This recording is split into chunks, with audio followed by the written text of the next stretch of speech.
Well, well, thank you for acknowledging that. And I think what I really want to say is that, I wanted this session to be a session that where I don't really lead it. You guys lead it and kind of learn from each other. But we're going to talk about that everyone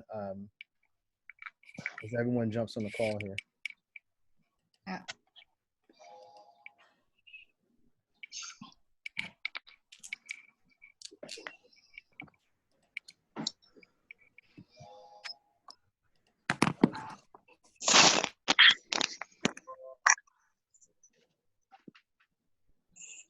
We'll give everybody a couple minutes to. Hi, Ray. How are you? I'm fine. Hey, Rose. Hey, Shamaira. You're here. Good to have you, honey.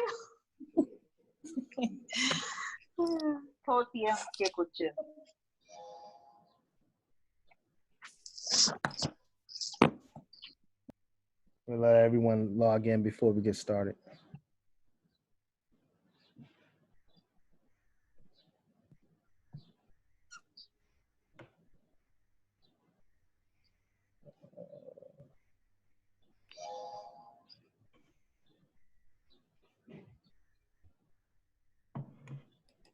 All right. I think that stops the flow of folks coming in. I think that starts the flow. So let's go ahead and get started. We're kind of 15 minutes late. So we'll get started. Yep, Ray, I'm sorry, but well, we've been trying to get into the meeting for like Yeah, I I've know. been trying. Yeah, I know. 5:58. Yeah, I know. Yeah. That's right. that's partially my one of the things I'm learning from Zoom is one of the things I'm learning from Zoom is when you change a date, just go ahead and cancel it out and just don't edit it. Just cancel it out because it creates more of a problem if you try to edit the Zoom link. In any event, let's go ahead and get started. It's 6:15. What I really want this experience to be is that we kind of learn from each other, and I really want you guys to talk to one another. I don't want to lead them per se. If you have any direct questions for me, that'd be great. I'm going to mute everyone's mic, and if you just like your students, if you want to raise your hand, you can go ahead and raise your hand, and I can acknowledge you, or you can type a question because we might get feedback. We might get feedback from other people. I hate muting a mic because it seems like make it seem like I'm talking to myself.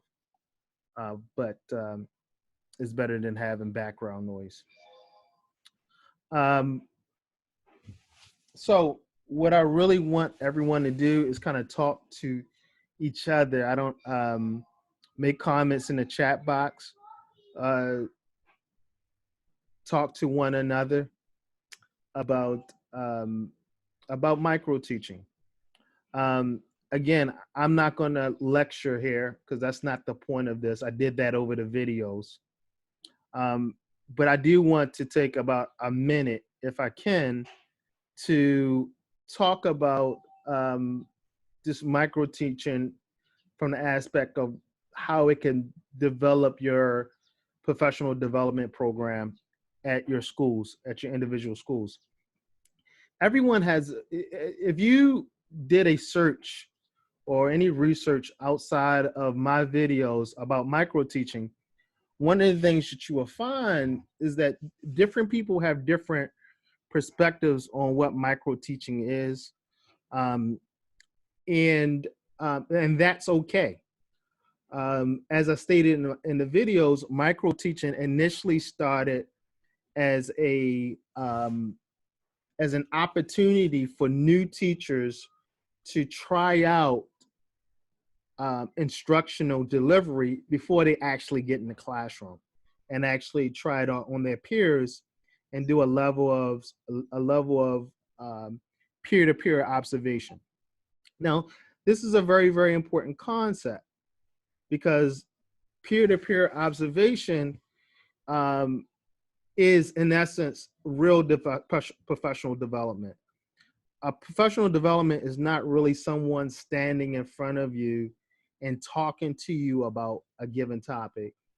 Professional development really should be about, it should be a collective, collaborative effort where the faculty members or a team look at an issue, kind of do some research on the issue, and then come back as a collaborative unit to discuss their perspectives.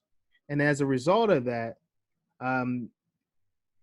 there's a game plan that is created, a unified plan that is created in order to do whatever you intended to get done.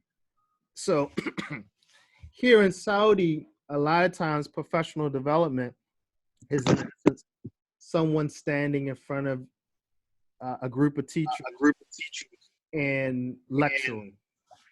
And one of my goals is to get everyone to get away from that. You don't have to hire somebody like me to come in and lecture to you. It's kind of pointless. And a lot of you guys know that. You sit in a professional development for an hour or two or more, and you really didn't get too much out of the experience because you were passive in the professional development. Good professional development is when teachers are talking to one another and coming up with or exploring through evidence and through observation their own synthesis, and then coming up as a collective body to figure out how they're going to solve a problem within the perspective of a school. So that's what I really want you guys to really think about when you think about this. I was hesitant to give you feedback in the group because I really wanted you guys to talk to one another. That's the key to professional development, is that you guys talking to one another. Okay, so I just want to kind of make that point clear to everyone. What I would like to happen over the next couple of minutes is that I think I'm gonna have to unmute so this can actually work.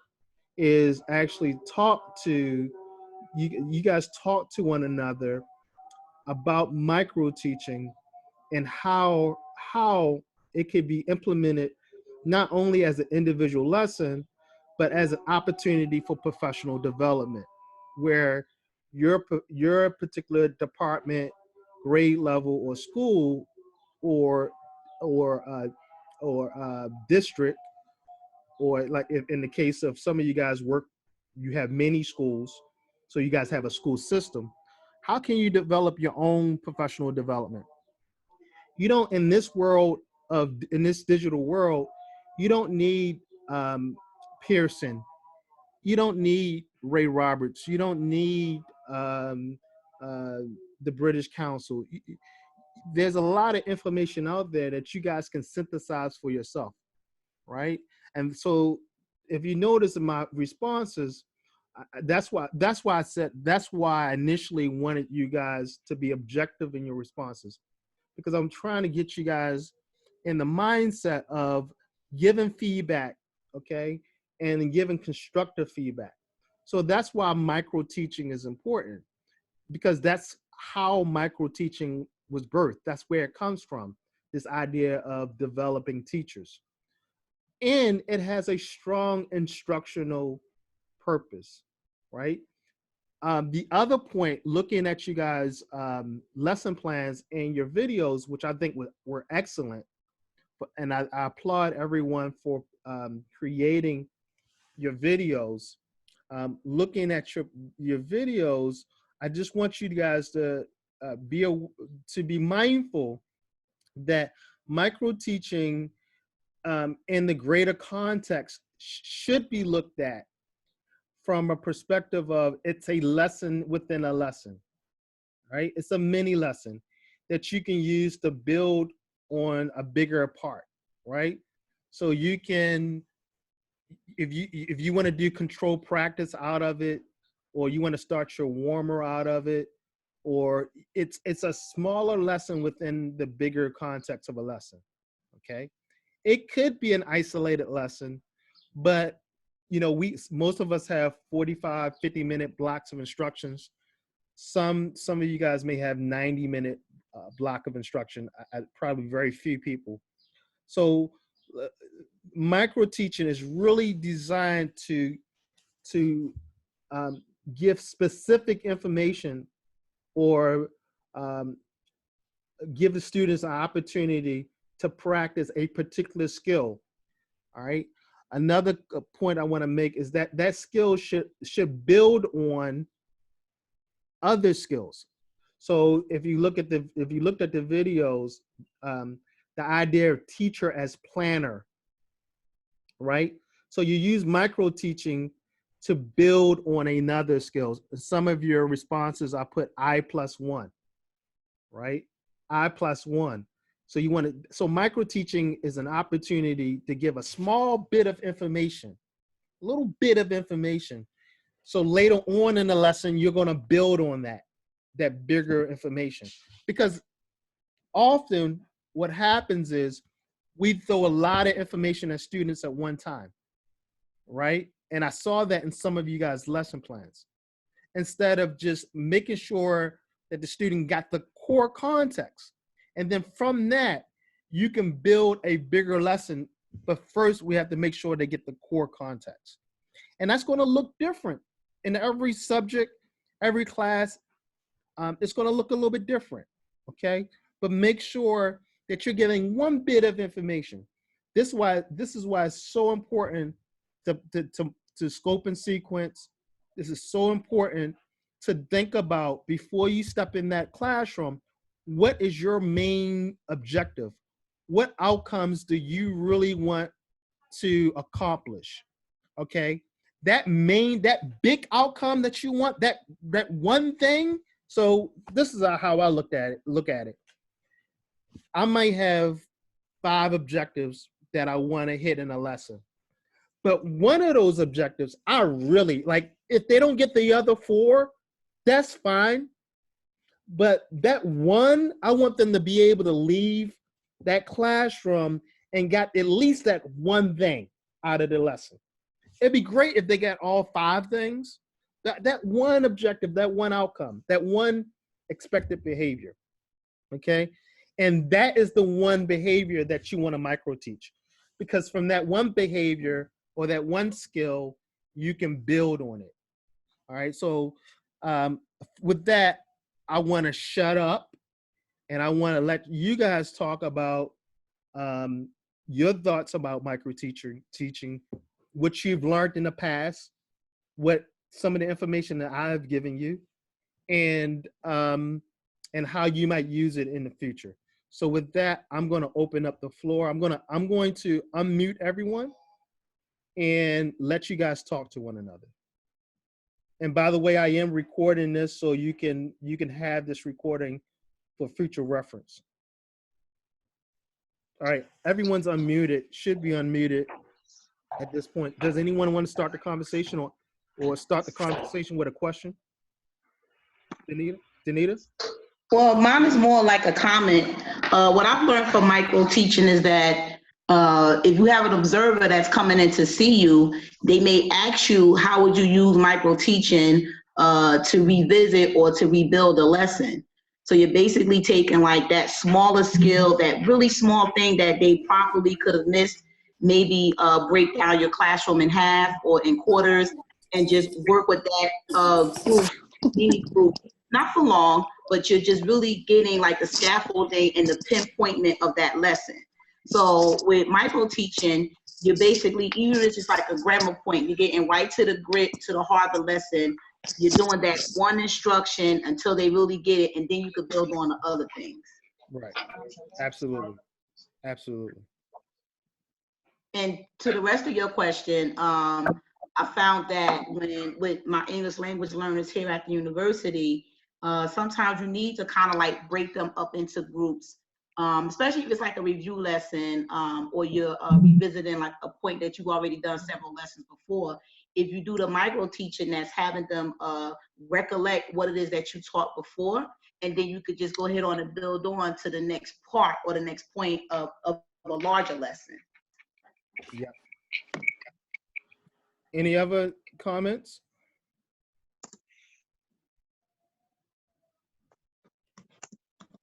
This is your time to Since shine. I am very new in this field, it's been just a few years that I have joined this profession, the teaching profession, and with what I have learned so far in this very short span of time, I think micro teaching would enable the students to understand step by step in smaller steps towards achieving the bigger objective of the lesson that the teacher has to teach the students.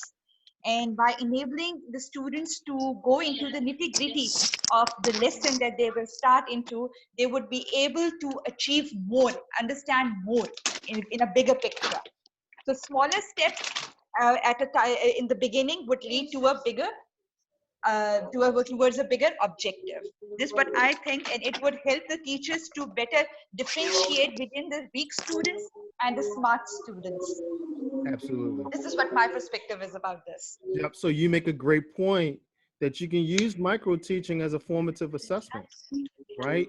This is why it's important for you to reduce your teacher talk. That's the ultimate goal here, is to reduce our teaching talk so we can move from teacher to observer and facilitator. So we can so we have time to observe who knows what. One of the things that is frustrating as a teacher is to know or learn when the big test, the unit test or the exam, the midterm or the final, that the student didn't understand. Well, that's too late, because normally the unit is over with, that portion of the semester is over with, or the semester or the academic year is over with. You can't go back. So micro teaching is another opportunity to observe what your students can and cannot do, and you will learn a lot. So, and I'll be honest with you, one of my weaknesses as a teacher is that I talk too much, and that's one thing that I struggle with. So in the micro teaching lesson, it's also a good training for you to force yourself to be quiet. Anyone else want to comment? Yes, Doug. How you doing? Good evening. Good evening. Let's say that you have an entire whole session, right, which consists of, let's say, the normal one, warm, and then you start with whatever you have in mind. Yeah. If you want to model, which micro teaching, I'm sorry, should normally take from 7 to 10 minutes, where would you put it? After the warm-up or after you have established all the grammatical rules on the board? Well, you can use it really depends on what you want to do. It can come right after the warmer. It could be the warmer. It could be a portion of your control practice. It could be a portion of, it could be used as a formative assessment. It's an instrument. It's a tool for you. It's just like a hammer or a screwdriver. It can really occur at any point in the lesson, right? So you have to take in consideration what you have going on, and how you want to use it, and what your intent is. This is why a teacher as planner is important. What is your intention on using the micro teaching for that lesson? Because it may always change, right? All right, we got some questions in the chat box. It says, Zoran says, practice one skill at a time to teach single concept repeatedly. Thanks, Zoran. You make a point that I wanted to make. Another great benefit of micro teaching is that it gives us opportunity to do repetition and iteration. Okay. Can anybody tell me the difference between repetition and iteration? Yes. I know you know, Abdullah. Someone else. What's the difference between repetition and iteration? Anyone? All right, Abdullah, tell us the difference between repetition and iteration. Yeah, it's basically repetition with different forms. Like you repeat the same point but differently, different Right. word. So repetition would be what? Just doing it over and over again, right? Yeah. Same thing. Yeah, but alliteration is you repeating it, but not in the same form. Or In a same different manner. way. Right. Exactly. And so if you guys are unclear about iteration, look up Steve, what's his name? It's called Techniques. Steve Vick. It's called Techniques. I'll type it in the chat box. It's a great example of iteration. Techniques.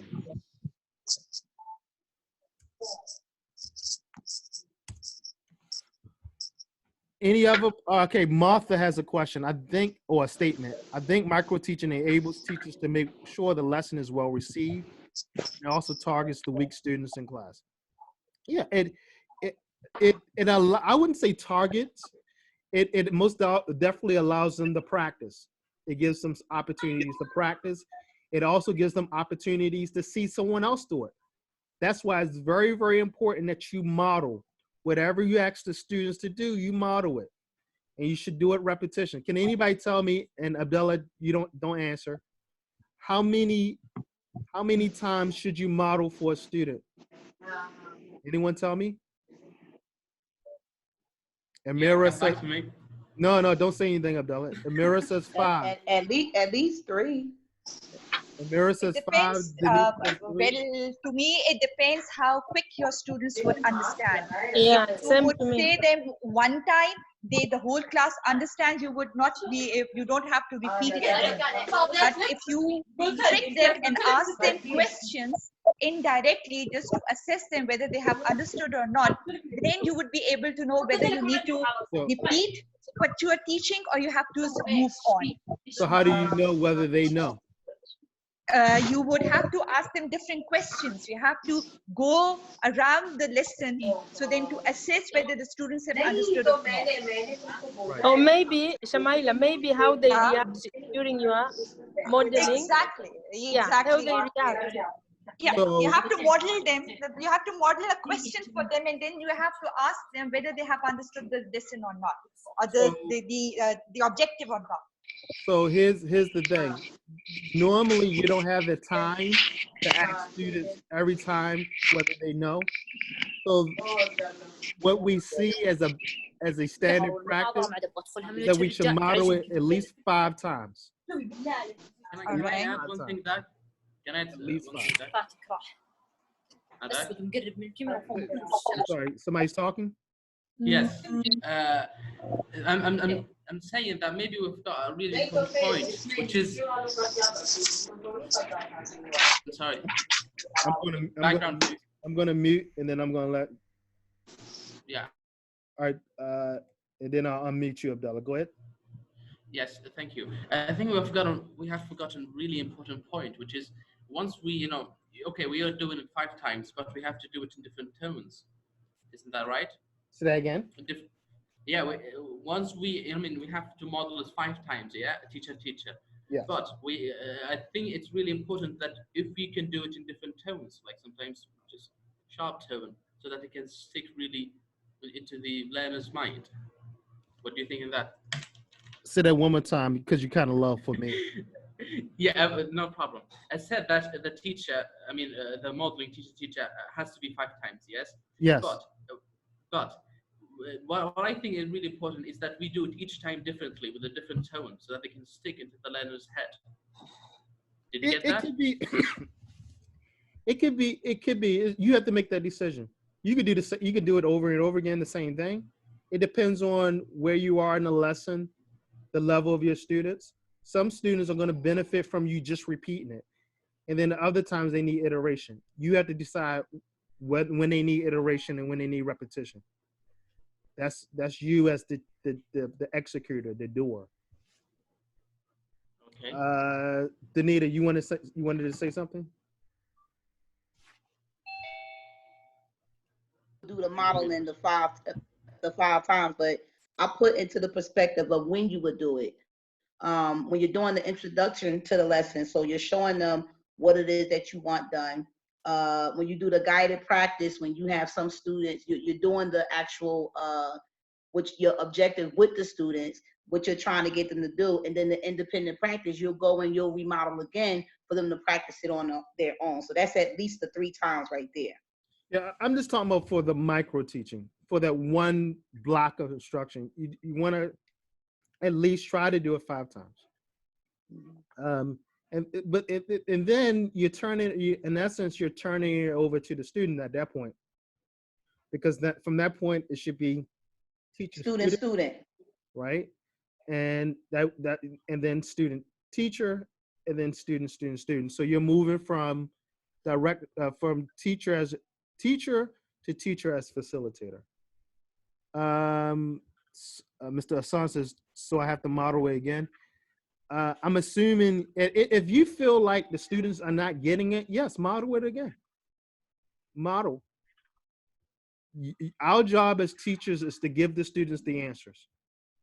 So if we have to model it again, model it. If you spend the whole time in the class modeling it, model it.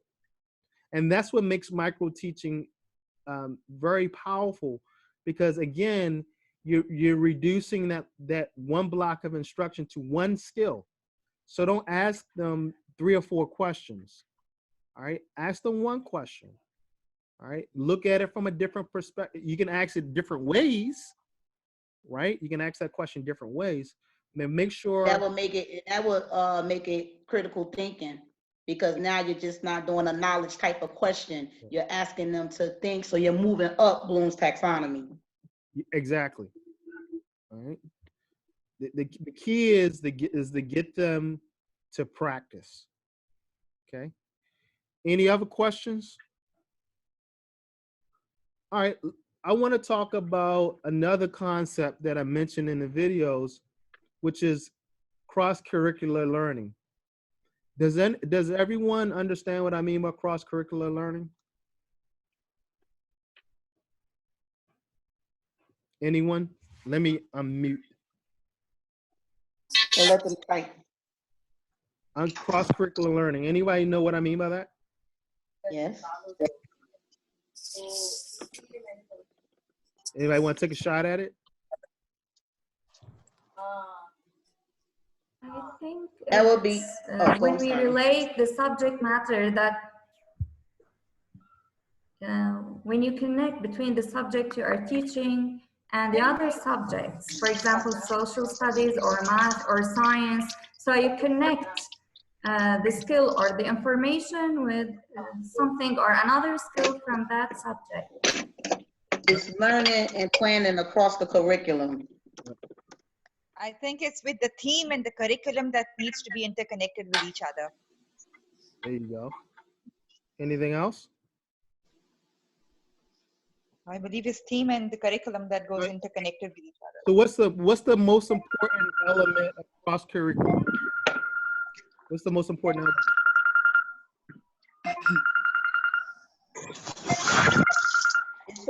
It's basically hold on a second, Denita. Hold on. I want Denita. I want other people. I know you know. What's the main element of cross-curricular learning? Anyone? What do you need? What's the main ingredient? Right? Yes.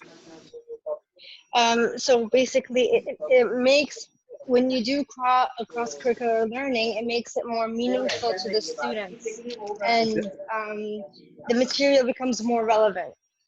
Okay, absolutely. So the question is, what's the main ingredient of cross-curricular learning? What's the main ingredient? A lot of people on this call, 38 people. To know your audience or something?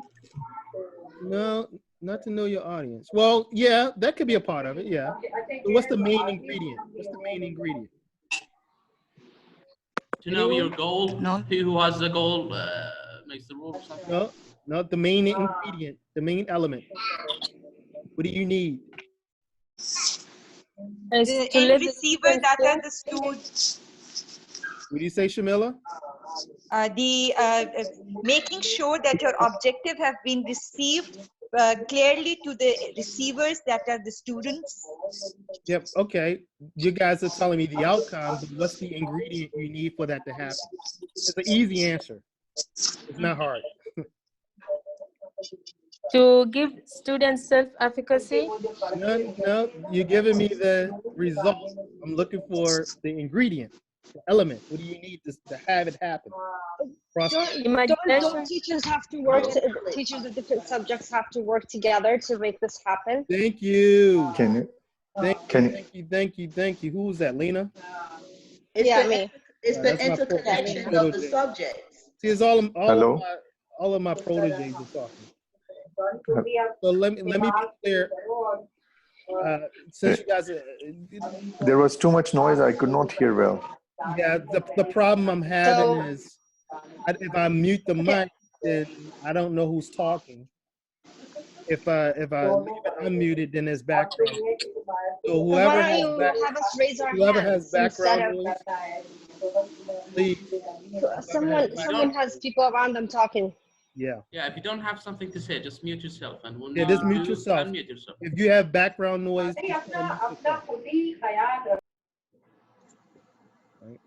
That's better. There you go. So okay. So what I said was that. Let me do it this way. All right. Does anyone, now that you know what cross-curricular learning is, does anyone see the benefit of cross-curricular learning? Anyone see the benefit of cross-curricular learning? Well, I'm homeschooling my daughter now, and then when there's like a theme to everything, and I basically teach her math and science, for example. They both talk about life cycles, right. Life cycle of a butterfly, for example. And with the examples I give her in math would be the same example, would be relevant to the theme. So then she'll understand that concept better. And then with the projects that we do, it would be more fun. Got you. Absolutely. So let me ask you guys this. What is transfer? In the academic world, what is transfer? Anyone? Yeah, to take the students from one point at one stage of learning to another, maybe. It's a little bit more than that. What is the biggest problem that we said in TESOL class that we face in the academia? The administrators and how they impose certain inert knowledge problem. The inert knowledge problem. Okay. Anybody know what other than the folks who took TESOL with me? What is the inert knowledge problem? Don't say anything, Adela or Hassan. It's what's already embedded inside of them.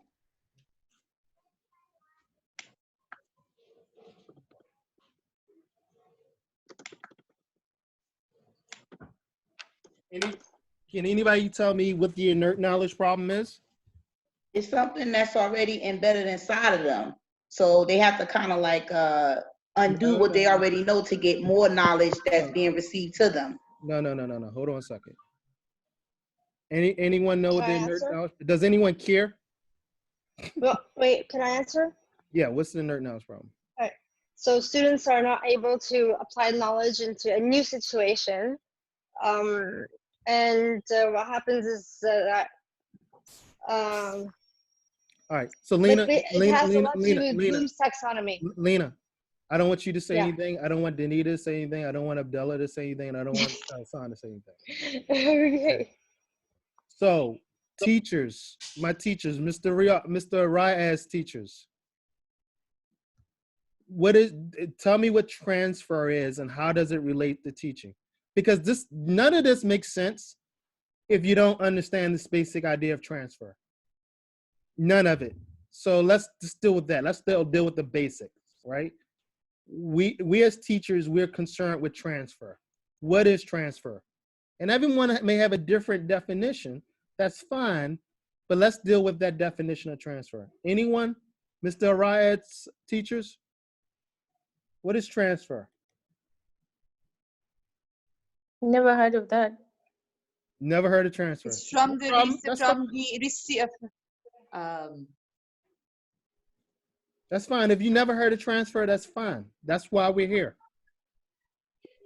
From one end to the other end users. Like from the start to the end, who are your receivers?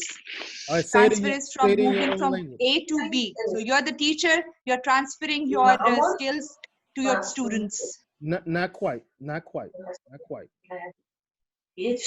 an academic standpoint, teaching and learning was transfer. All right. So I'm going to mute. I guess it is transfer.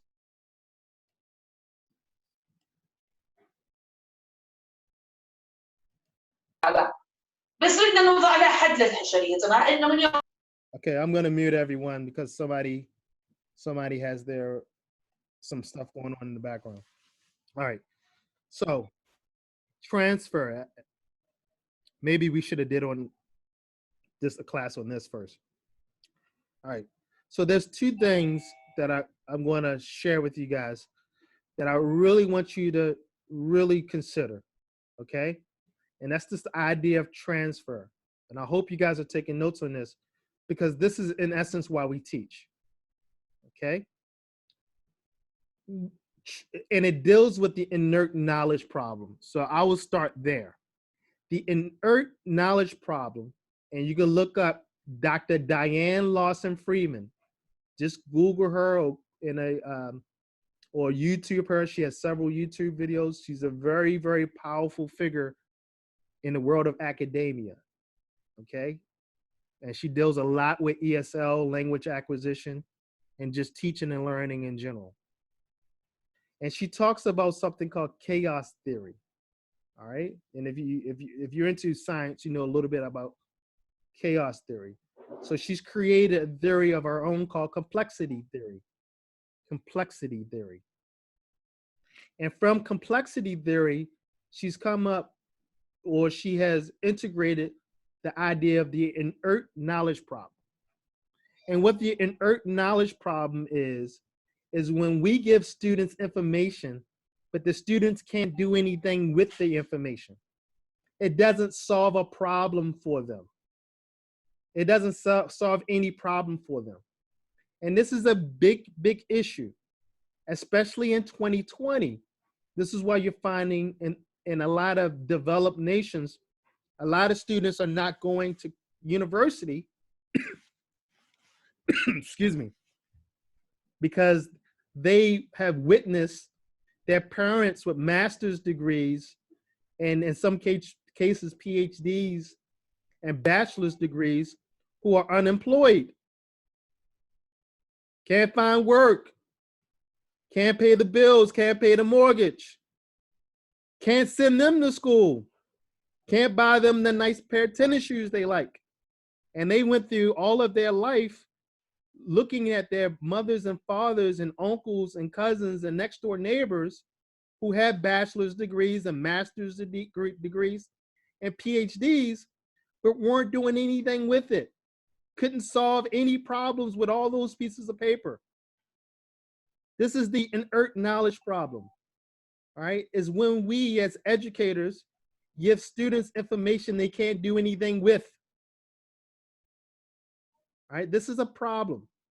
So as teachers, when we are developing curriculum, and this is why it's so important that you do not, and listen, I hate to take over this this is not how I wanted this conversation to go, but since you guys are not really interacting with me, I'm gonna go there. Our job as teachers is to prepare students for their future, whatever that future may be. So our job is to get to know the student, to do needs analysis, to figure out how we can help them solve the problems in their life. So when we build curriculum, we should not be concerned with textbooks, whether it's Pearson or McGraw-Hill or Scott Forsman. That's nonsense. It's complete nonsense. Because Pearson and McGraw-Hill and British Council and Ray Roberts and whoever, Danita Parker, whoever it is, they don't know your students. You do. You know them intimately. You spend, and some of you have had the same students for years, for several years. You know their mommy, you know their daddy, you know their grandmother, you know what type of food they like, you know their allergies, you know what makes them upset. So this is how we build our curriculum, not from textbooks. Okay?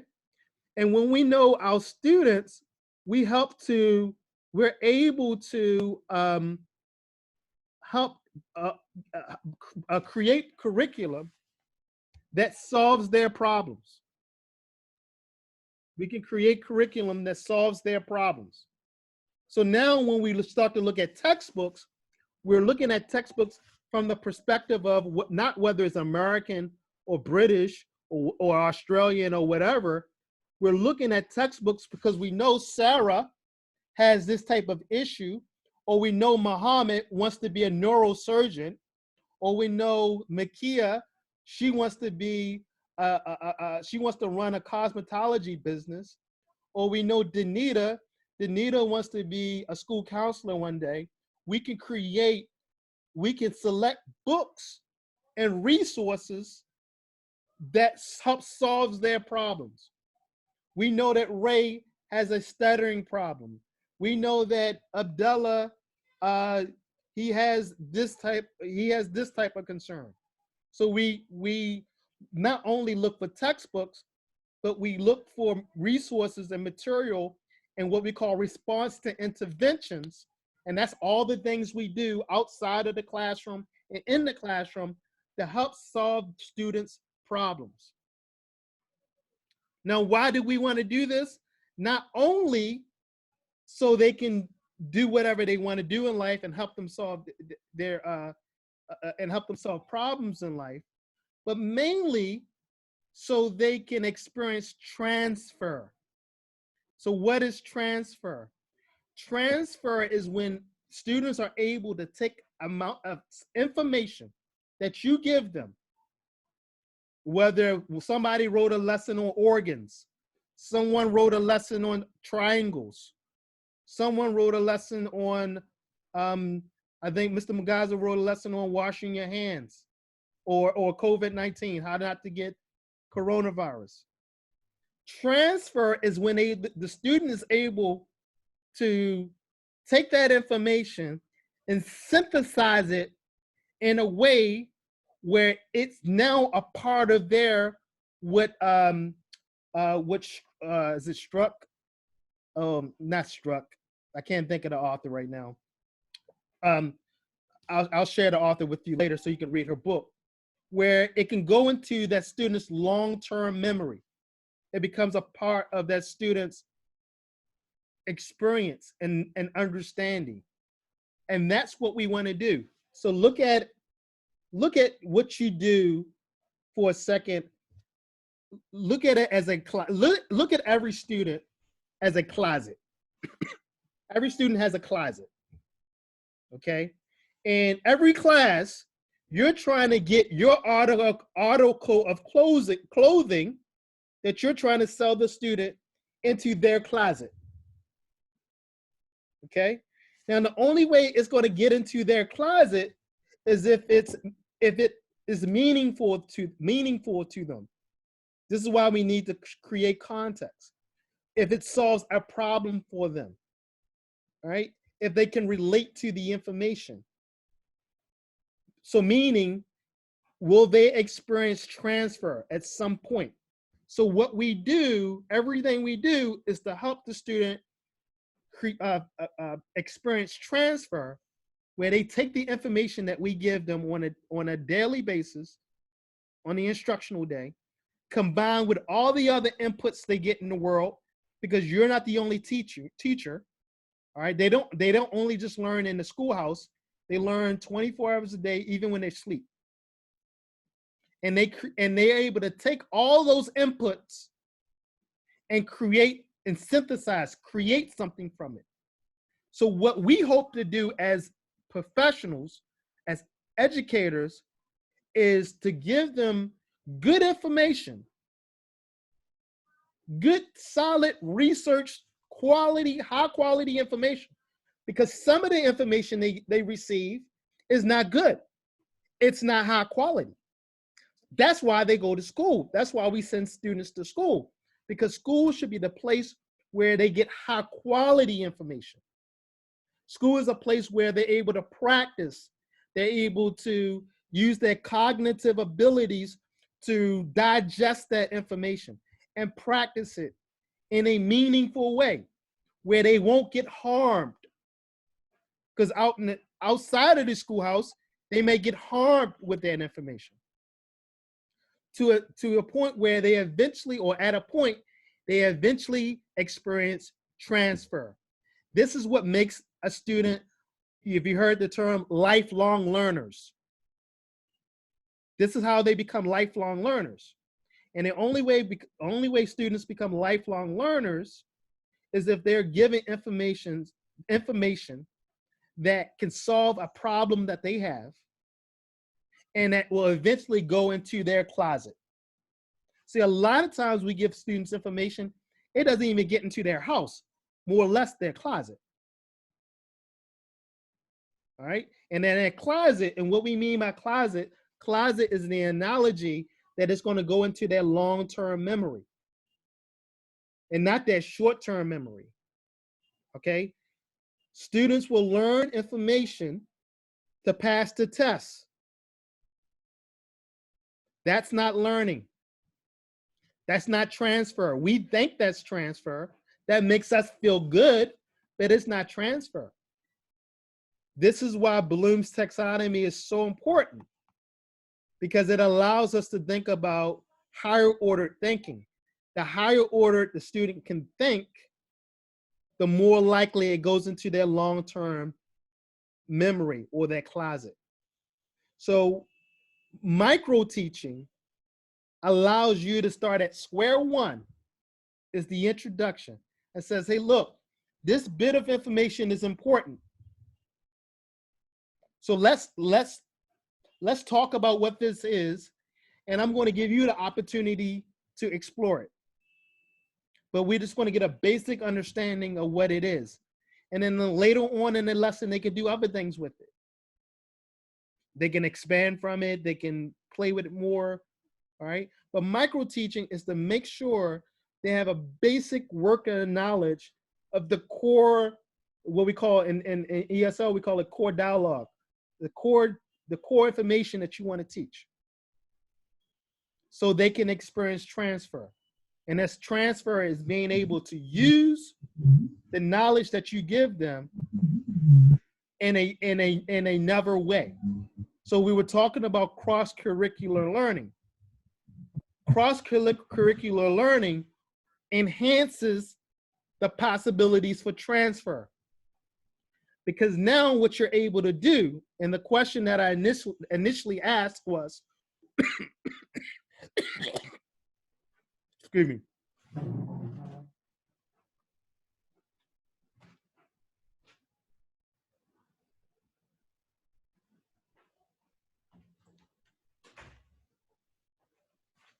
Excuse me.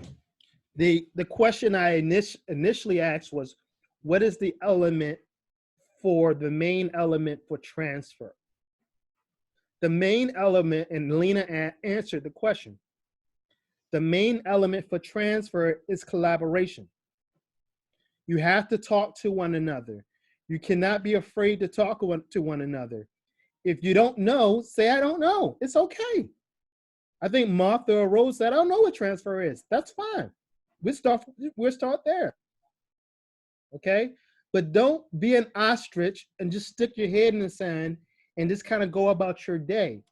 because what we want to do as a faculty is we want everyone talking to one another, building each other up. What are you doing in your math class? What are you doing in your social studies? And you write your plans together. Danita wants to say something. Give me 30 seconds, Danita. And you write your plans together. You plan together. You aggregate the data together. You meet on if I was running your school, you would be required to meet with your team once a day. I don't care when, but once a day, you'll be required to have a huddle. Whether it's a 30-second huddle or a 30-minute huddle. But if I was running your school, all grade level teachers would be required to talk to one another in a day. And wherever you want. McDonald's, on campus, off campus, I don't care. But what I want you to, what you would have to do is say, hey, what are you getting with Muhammad? Is Muhammad, what with Sarah? Did you see that with Sarah? And then you guys start planning lessons. So the themes are connected. So if the theme is what makes a family, right? Then I'm going to read, and as an English teacher, I'm going to read a story about family. If I'm a social studies teacher, I'm going to talk about the family dynamics and cultural dynamics. In math class, we can deal with families as it relates to math, right? Certain, positive and negatives, or, you math teachers, how you can categorize families, right? If it's biology class, you can do families. If it's PE, it doesn't matter the subject. You guys work together so all the lessons deal with the same theme. So that means if Muhammad doesn't understand a concept that was presented to him in the morning in English class, he may well understand that concept in math class because the math class is dealing with the same theme, but the math teacher is able to say it in a mathematical way where Muhammad will understand it because Muhammad has a mathematical mindset. He doesn't have a subjective mindset. Or that concept could be understood in social studies or history class. By doing this, it enhances the possibility of transfer, because the reality is we don't experience transfer a lot. That's our prize as teachers.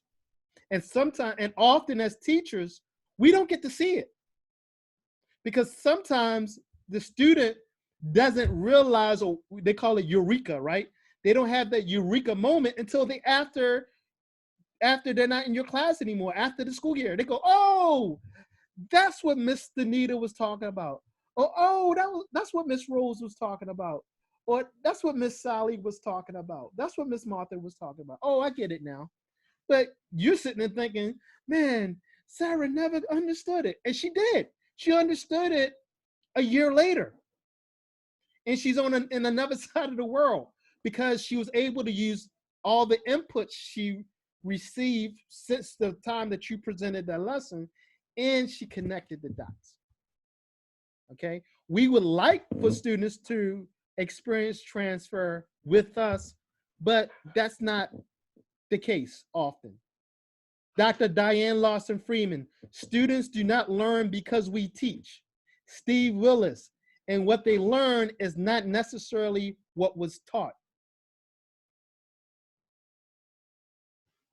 Danita, what do you have? Kind of to go back to your point, and to Lena's, where you do where you have a collaborative effort.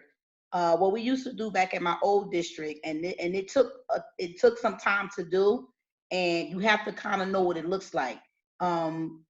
It's more like a thematic approach. When you gave the example about families, and you said, social studies, what are the family movement? If you were to say an English lesson, you're reading about families, and we want to talk about math, We may want to go in math and science. We might want to go into DNA. We may want to go into how many people make up a family, just so that you can get those core concepts. When you do a cross curriculum planning, you're taking all of those teachers that can meet those 5 or 10 minutes a week, or they meet once a week for a grade level plan. You decide on what you're doing for your unit, and then you come together and you put into your lesson plan how each subject interconnects and relates to one another. All subjects can relate to each other some kind of way. It's just a matter of how you put that material together. You got your math people that could put the math aspect of a certain thing. You got your literacy people who could put the literacy part in it. You have your social studies, and it also goes with art. It goes with physical education as well. All of the subjects can be interconnected with each other. And someone has a question in here or a statement. How does that look? What does it look like? Unfortunately, most schools are not like this because they want to stick with the book, whatever kind of book they have, a book from the UK, a book from the US, a book from South Africa, and they want to just keep their heads to the book and not branch out and reach and see what the other teacher is doing. If you already know your lesson, if you know what your grade level is, grade 3, 4, and 5, you know that's upper elementary, you know what they should learn for the next school year, that's how you plan. You plan for that next grade level. Great. Exactly. Exactly. Amira says, how do you deal with visual and kinesthetic learners? Again, when you have the need, when you do the needs analysis, when you know your students and you use your needs analysis to inform your lessons, that means you're moving away from the textbook, right? And you're going to have manipulatives. You're going to have visual aids. You're going to use multimedia in the classroom. Okay, you're going to start to explore augmented reality and virtual reality for those kinesthetic and visual learners. But here's what I want to say something about that very quickly. Don't get too tied up into that. Okay, I'm saying this, take that with a grain of salt, so to speak, because in the society that we live in now, well, no, you know what? No, I'm not gonna say that, because now we're living in a digital age where now people can actually benefit from being visual and kinesthetic learners. We're in a digital age now. So what I would say to you, Amira, is do your needs analysis, learn a profile, and apply that in your lesson, because the reality is everyone's a visual learner. Everyone's a kinesthetic learner. I guess that's the point I wanted to make, is that everyone is. Everyone, if you look at the not emotional intelligence, but what is it called? So many of these things, multiple intelligence theory, right? Multiple intelligence theory is a bunch of bunk. It's a bunch of nonsense. Yes, there's none of us is any one thing. Yes, there's some people who are more visual than they are kinesthetic or logical. But we learn something from all of those multiple intelligences. All the students, it's just some people have a little bit of everything. Everyone is a little bit of everything. So all your lessons should have these elements in it. Now, here's the thing, Amira. When you go to scaffold, Amira, when you're going to scaffold, then that's when you definitely want to, for the kinesthetic learner, you want to do kinesthetic activities when you're scaffolding. However, in the broader context, you want to apply all of those elements, visual, logical, mathematical, whatever. It's 8 of them, right? Isn't it 8? They keep on adding elements to the multiple intelligence list. But all those 7, I think those are the main ones. All those ones that you on those lists, you apply them at different times during your instruction. This is why we plan. And this is why we can't rely strictly on a textbook, because sometimes from the pedagogical, you got to remember, different textbooks have different pedagogical approaches and philosophies, and they may not even consider multiple intelligence, right?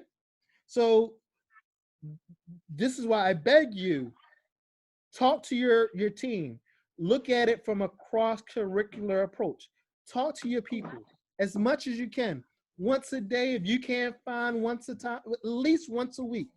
Talk to your all the teachers, and this is outside of the scheduled faculty meeting or scheduled department meeting.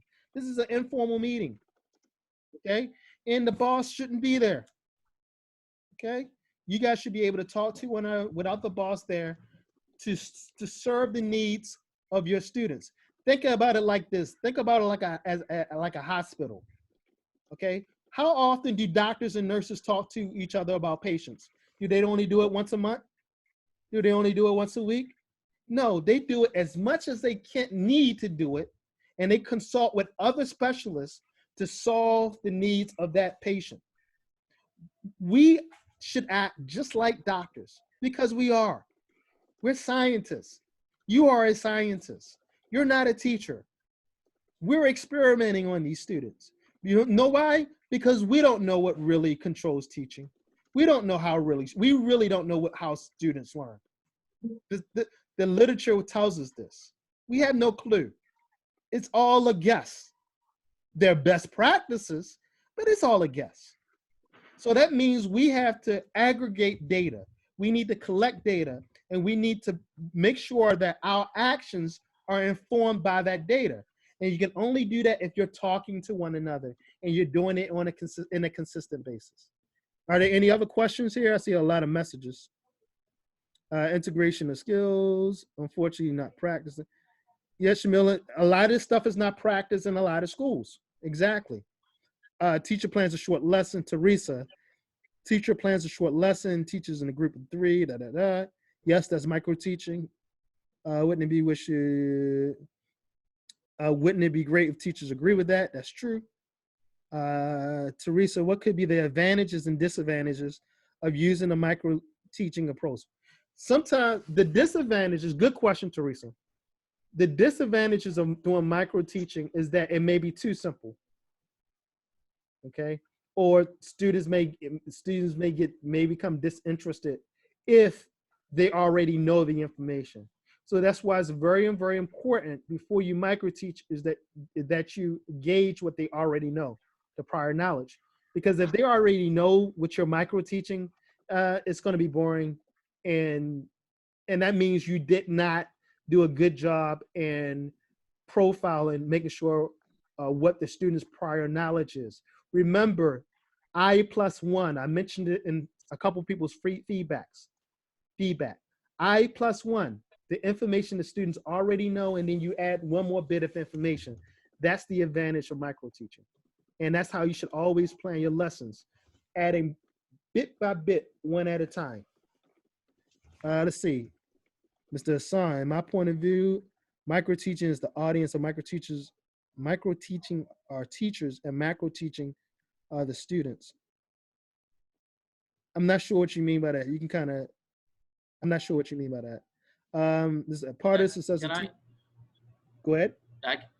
Yeah, I don't want to digress from the point, but I really want to ask about something. You said a really important thing, which is about, I'm sorry, about the curriculum, yeah? You said that it must be compelling. And I agree with you on this like 100 times over. And it's one of the things that, I mean, gives me a hard time, especially as a teacher, is the boring curriculum and how to implement interesting things to the students so that you can, get their attentions. But we all know that. I mean, we know that we have to come up with a really compelling curriculum. But what I don't know is the how. I mean, in my academy, I only get to, there is no more than 2 months that I get to spend with my students. After that, they go to something called job skills. Yep. And the same thing maybe in university. So how can we do that? How can we gauge, as you presented, their interests and their real world problems and solve the curriculum, knowing that we don't have a lot of time to spend with them? Excellent question. Excellent question. So the answer to that question is, first you have to realize where you are. Are you in a learning environment that's conducive for that, or are you in an instructional environment? Meaning, if you're in a training center, you probably don't have a lot of time because the mission is a little bit different, right? The mission is a lot different than a training center. It's about the process. But if you're in a school that has the time, like 180 days, like in a regular school year, then you have the time. You have a lot more time to learn a profile. Whereas in an instruction environment where you have instructors, then you might only have 4 weeks to do something. So the process becomes very important. And I would still say, take 1 or 2 days to figure out why your students are there and get to know them. So the how is to learn a profile. Understand who your students are, why they are there, and what their needs are. How do you find that out? By asking them, by observing. And micro-teaching allows us to figure out things about the students, even if they don't want to tell us, by asking them to do things. okay, Hopefully that you. answers your question. It's Yes, not it does. easy. It's not easy, okay? But one thing's for sure, we have to talk to one another. All right. Thank you. Can I add one more point? Sure. Sorry if I'm. Yeah. I mean, what we really need to do as teachers is to prepare the students for situations that are out of the scope. This, you know, it doesn't matter how good they can respond to situations that they were taught. What matters is that they can respond to situations that are out of the scope. Like, let's say you said, I did the profile and needs analysis, and I have come to know about everything that they need to do in their lives, that they need to accomplish, or their problems. Do I have to implement each and every problem of that into the curriculum, or teach them about it, or give them a chance to do it impromptu? So no, because some people are going to have problems that you can't address.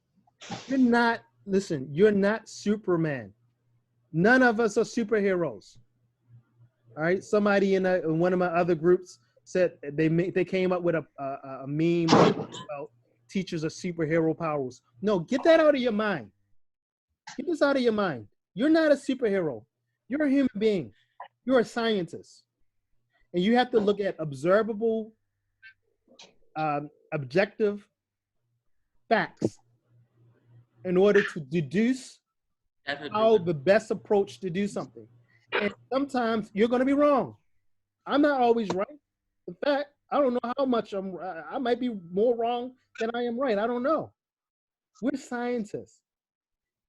So we have to get this idea of, you know, teacher as dictator, teacher as superhero. No, you're not a superhero, because you don't teach anyone anything. People teach themselves. All we do is prepare them for the opportunity to learn. So to answer your question, no, you don't. When you do a needs analysis, there are going to be some things that's going to be beyond your scope. And then that's when you turn them over to somebody like Danita, right? And you say, Danita, I can't handle this. Danita's a school counselor. I can't handle this. And Danita's— It's called continuity of care. What you described earlier, I knew that there was a word for it. So basically, like everybody that's involved, you use the example of a doctor patient. Everybody that's involved with that particular, or who that particular subject is, comes together to talk about their care. So if, to use your doctor example again, you may have a dietitian, you may have a registered nurse, you may have an oral surgeon. You have all of these people that come together that look at the file of this patient, and they go and see what can they do to assist and help with this patient. So to take it to a school setting sense, you would have, of course, the parent. Ideally, you would have the parent, you would have the teacher, you would have the admin staff, you would have other support staff, you would have the school counselor, you would have their peers. All of these people are coming together to work to deal with the learners, deal with the students, and you want to use the best approach for what it is that you outcome to be. So great, thank you. I want to answer some of these questions because I'm getting some really good questions. I'm terrible with names. How do you pronounce that? Miss Daya? Daya Galab? Is that Daya? Mr. Daya? Mr. Daya? Galab? Galib? I'm horrible with names. He asks, how can micro teaching support kinesthetic bilingually smart students? Yes, sorry.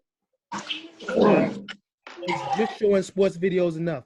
No, again, this makes my point, Mr. Daya, with the cross-curricular learning. Because this is, if you have, let's say you have, all students can benefit from kinesthetics from kinesthetic learning. In fact, in your classrooms, as much as you possibly can, you want to get them on their feet. That's another great thing about micro teaching. You can get them on their feet. Students, teach a student, come to me, come to the board. Somebody had the video, I think several people created a video where the student came to the board. Get their students on their feet.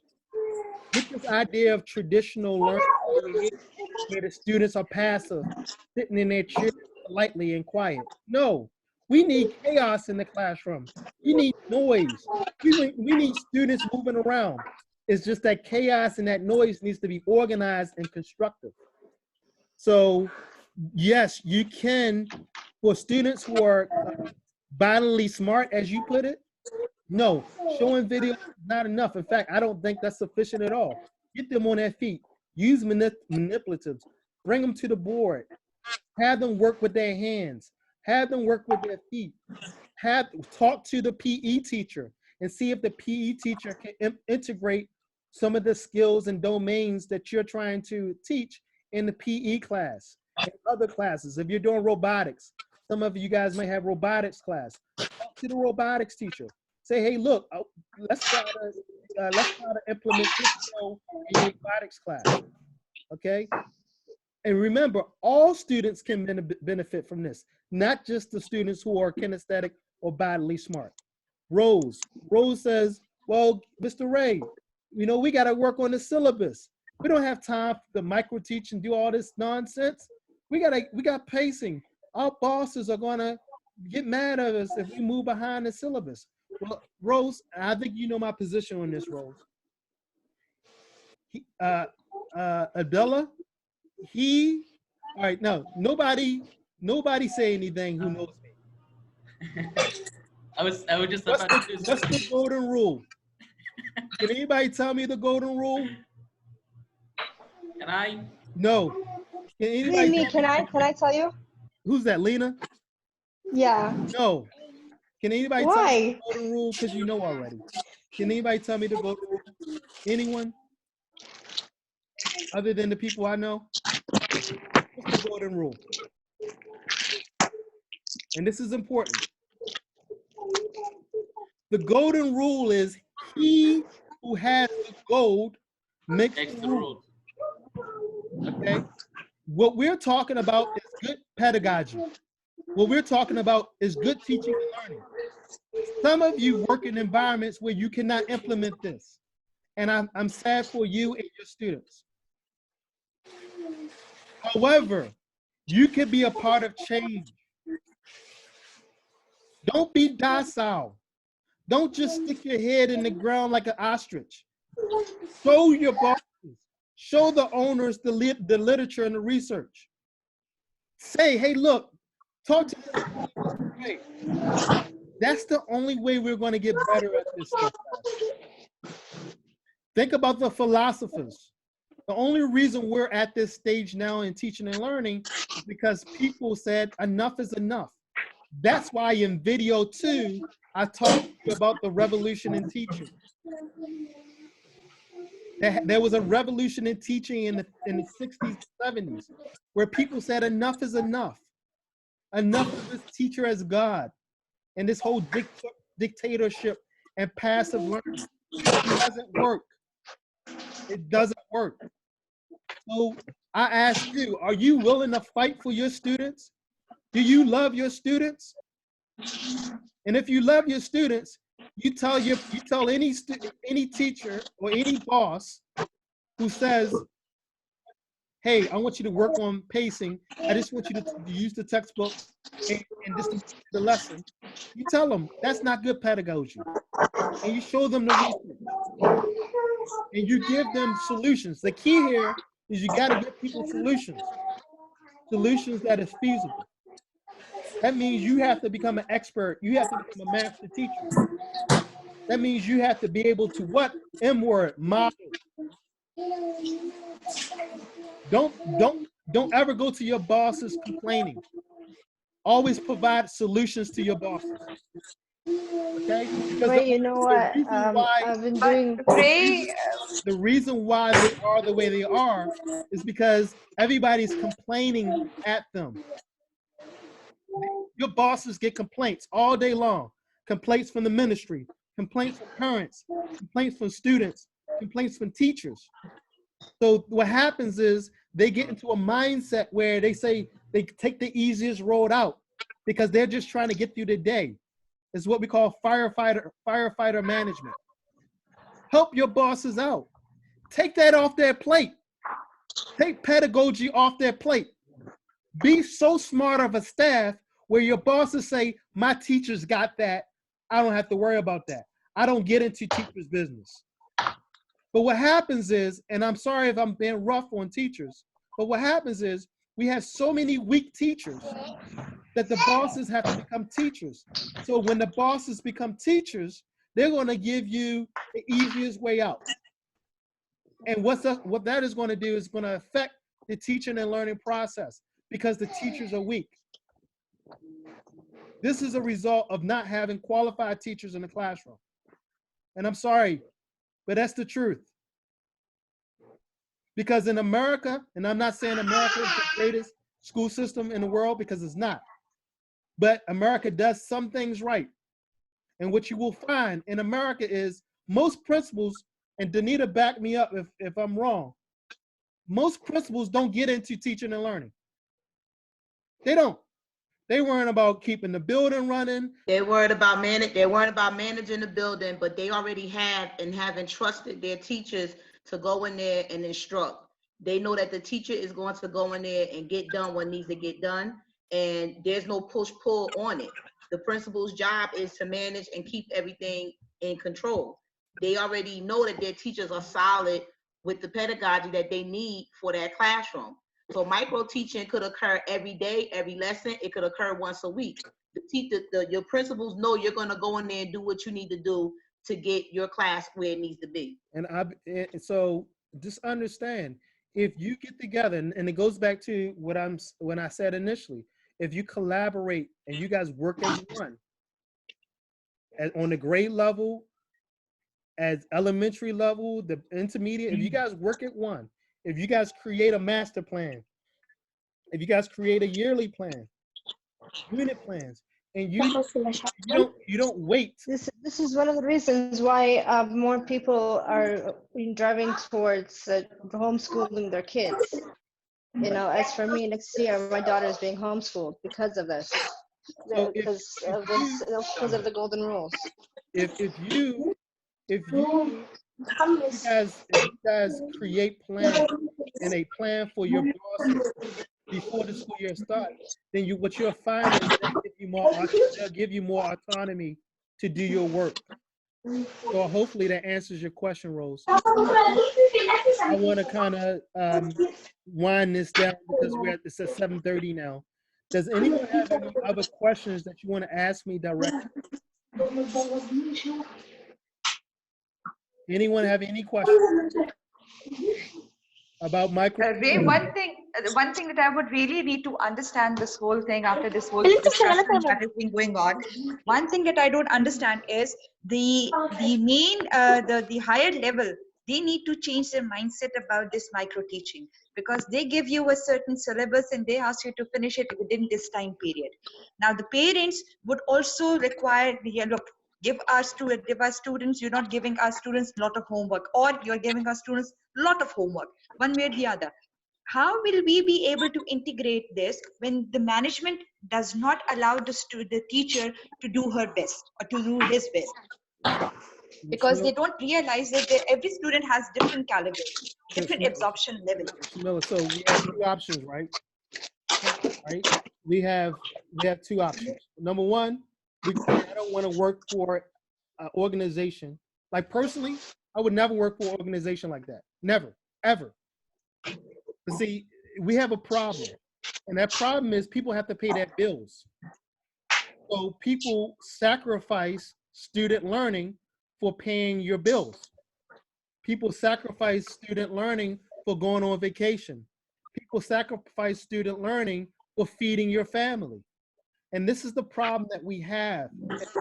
Everywhere, Ray. It's everywhere. There's no model school in where we could see that this is going. No, This is the there best are thing model been schools. practiced. I can Wait, show you several schools in Riyadh that do it the right way. I can. But Yeah, please share that. here's the thing. They all cost right, a lot. Ray, then tell me, being a parent, right? I will raise a They question. cost a lot of money. First of all, they cost a lot of money. And number two, they hire qualified people. See, They then won't there is look a at- cost that we have to pay. There is a cost that we have to pay. And those parents who don't have much to pay for good quality education does not require you to pay extra. So Shamila, that's why I said to you, if you want to invoke change, if you want to be the agent of change, then model it. Start talking to your teachers. Come up with plans. Create the curriculum. All right? Create the curriculum. Go to the bosses and say, we've done everything for you. We've done everything for you. We selected the textbook. We know we have scope and sequence. We have done all this stuff. Communicate with parents. Tell parents, this is why we're doing it the way we do it. The reason why parents want to boss you guys around is because they don't have faith in you. Let's be honest. This means that the mindset of the parents and the management needs to be changed. No. The mindset of everyone needs to be changed. Everyone. Because everyone's a problem, including teachers. Yes. Okay? The mindset of everyone needs to change. And what I'm saying to you is the agent of that change are teachers. We are powerful people. We are the best profession in the world is being a teacher. I will say that in front of anyone, anytime, anywhere. We are the best profession. Forget doctors, forget engineers. We are the most important people on this planet because we set the tone for generation. We set the foundation for every... But now here's the thing. We have to act like it. We don't act like it. So we get disrespected. So when parents, you got to kind of be a little arrogant. See, Mr. Ray is arrogant. And those guys who know me, I'm arrogant because I know what I'm talking about. So when a parent starts talking to me, I'll say politely, no. Let me show you this. No. But I also have dotted my I's and I crossed my T's. So when the parent comes to me, I'm ready. And I say, look, if my method doesn't work in 4 weeks, then you yell at me and I'll shut up and be quiet. But please give me the opportunity. Please. You guys, it's really not that hard to mute yourselves. You know, if you're not talking, then please mute yourselves. We can barely hear him. Most teachers, I'm gonna mute. Most teachers, and I understand why. I'm not saying I don't have compassion. I understand why you're passive. You want to keep your job. I understand that. But understand there's an exchange, right? When you allow yourself to be bullied, then people are going to bully you. But if you've done all your homework and you dotted your I's and you crossed your T's and you're prepared and you are ready and you're learner profiling and you're lesson planning and you're doing all these things and you're creating outside resources and you have response to interventions and you have a curriculum and you have go-to plans that you provide solutions, not complaints, but solutions to teachers, to other teachers, your bosses and parents. People will leave you alone. They'll let you go about your business. Go ahead, Danita. Danita would like to say something. My comment is basically a wrap up of what you're saying. When you know what you're talking about and you have the research and you have the backup to it and you have the proof, nobody could take that from you if you know exactly what it is that you're speaking on. And that goes back to what we learned before and what we learned in our grad course is culture of thinking. If you have your culture of thinking and your climate of thinking, a school, a building, a job site, they all have some type of professional climate.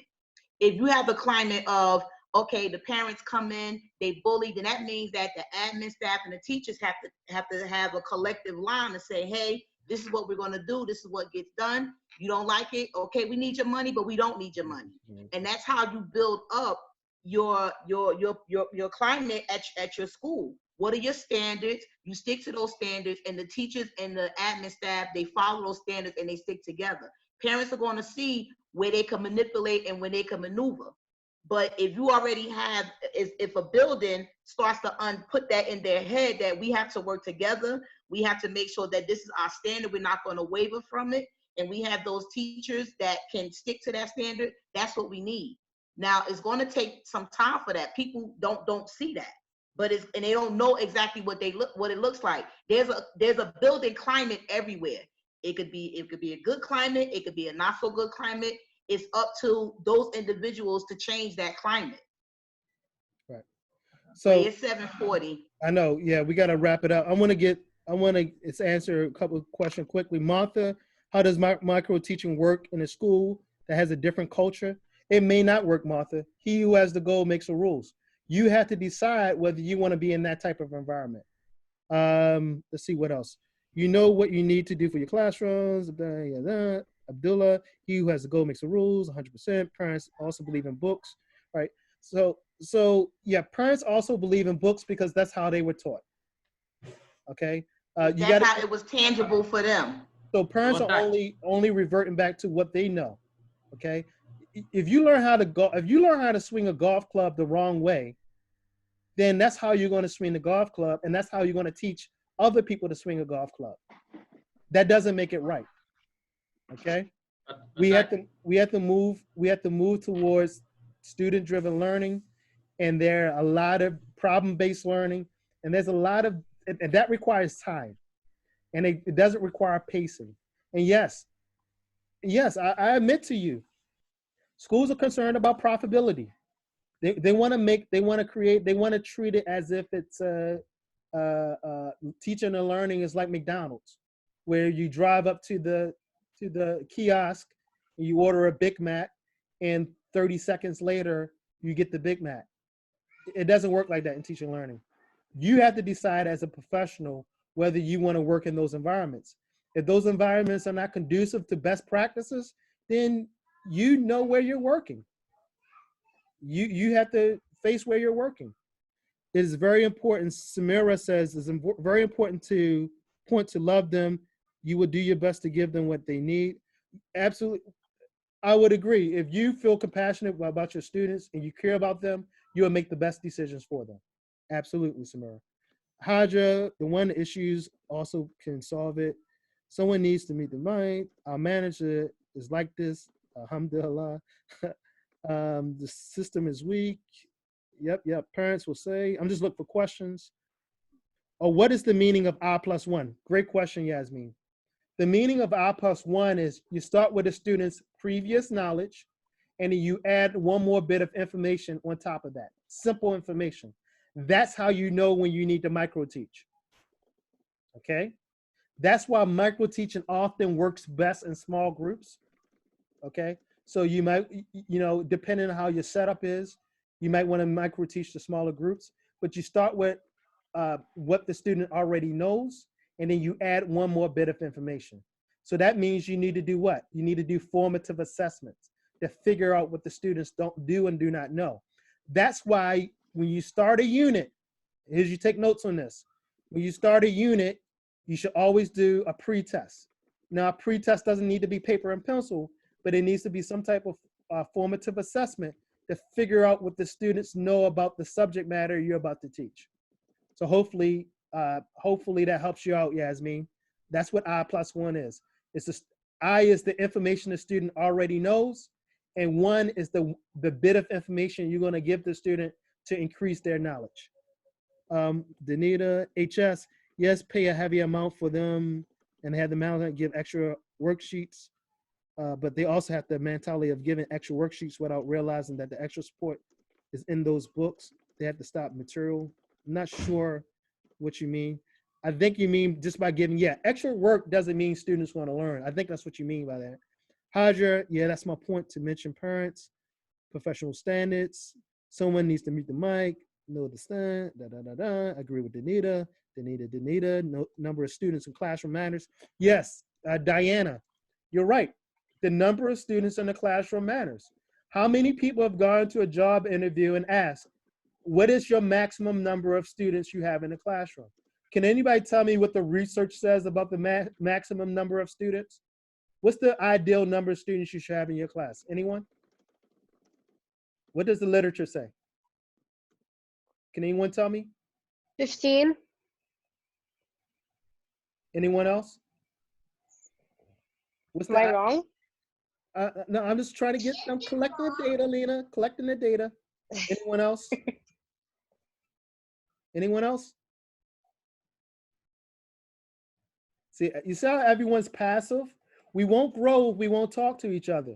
Now we got 49 people on the call and only 4 or 5 people have been talking the whole time.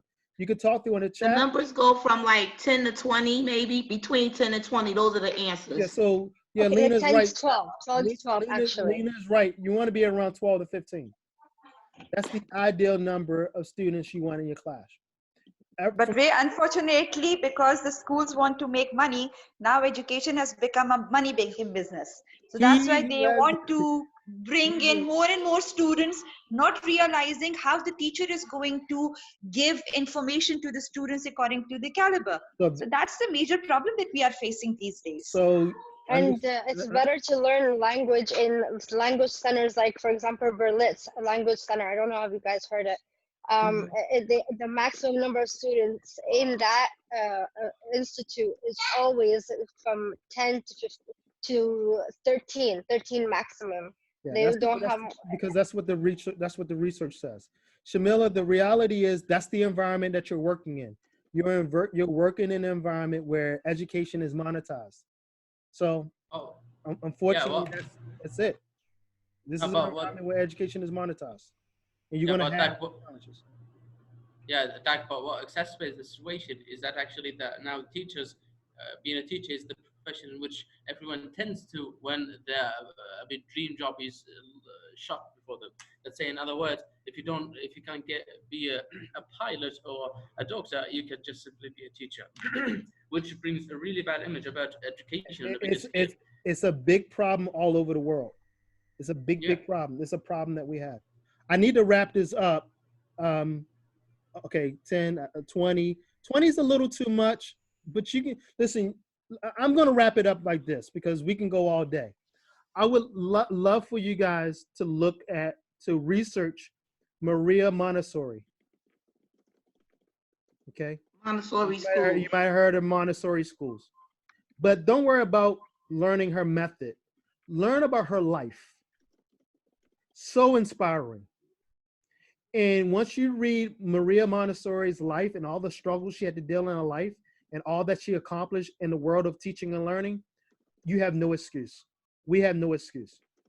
She fought from being a woman in a very man-driven society and world.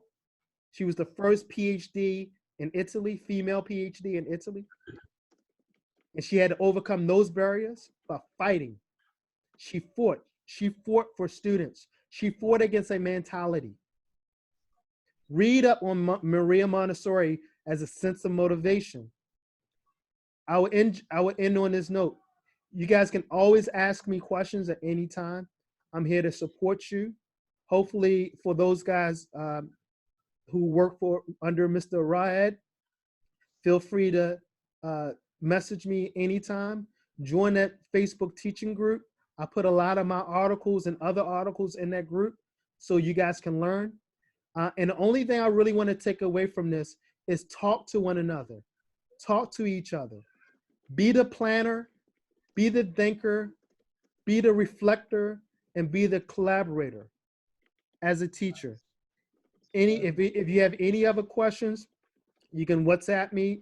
I think everyone yes, Mr. Unan. Yes. Yes, Mr. Unan. I want to say that in a traditional educational environment, if you are making an effort to create a creative environment, means you are allowing your students to become creative. Okay, so for that purpose, you said that a teacher should be revolutionary. Okay? he must be recognized. If he is not recognized, actually the problem is that we deal education as a business, not a sacred profession. We should have to consider it as a sacred profession. And for revolution, we have to sacrifice. We have to give sacrifice. Once you are ready to give sacrifice, certainly you will get the result from somewhere or yes. Absolutely. Yes, please. Absolutely. To add to what you just said, look at the top universities in the world. If you look at the top universities in the world, Cambridge, Harvard, Yale, all of those guys operate off of trust. They don't have to charge a student 1 penny and they can still operate. They don't operate for profit. Harvard, if you don't have the money to go to Harvard, they will give you a scholarship for free to go to Harvard. They don't need your money. And these are the most prestigious universities. Cambridge, if you don't have the money to go, why? Because they operate out of trust.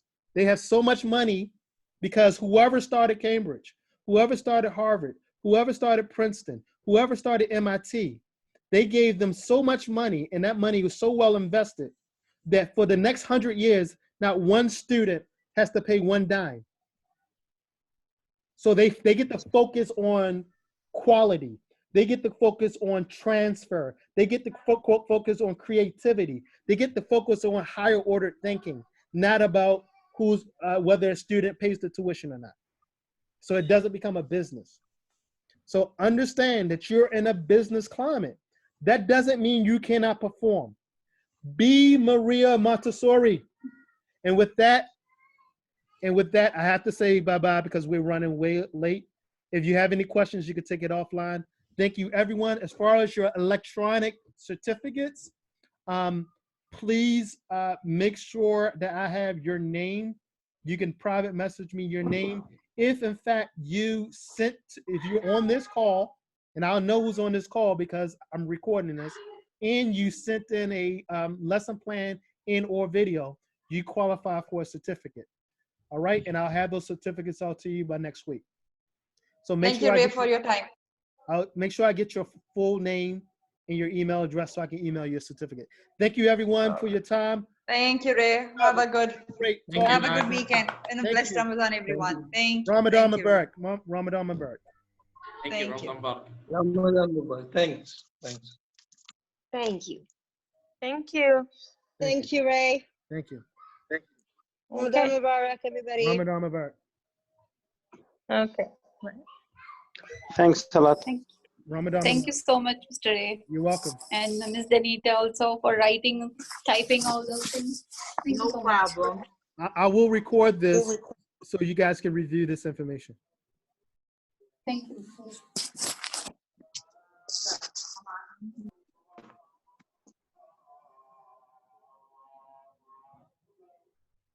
Thank you, Mr. Ray. Thank You're you so welcome. much. You're welcome.